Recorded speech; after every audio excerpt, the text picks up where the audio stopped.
તો એક ગેટ તો બંધ હતું, તો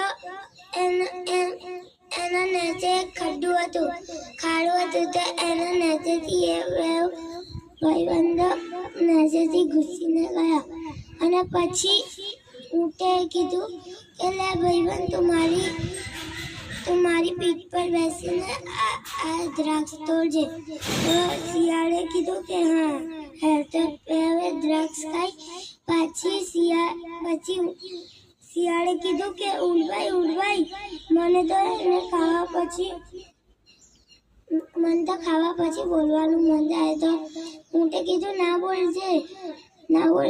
બોલજે, ખેતરનું માલિક જાગી જશે.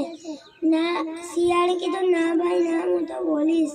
પછી શિયાળ બોલ્યો તો ખેતરનું માલિક ઉઠી ગયો. પછી શિયાળ તો ભાગ્યો અને પછી ખેતરમાંથી નીકળી ગયો, પણ ઊંટ બિચારો માર ખાઈને આવ્યો. પછી એક નદી વચ્ચે આવી. પછી શિયાળે કીધું કે ઊંટભાઈ, તમે મને અમારી પીઠ પર બેસાડીને લઈ જાઓ. તો ઊંટે કીધું હા આવી જાઓ. તો પછી જેમ જ પાણીના વચ્ચે આવે પછી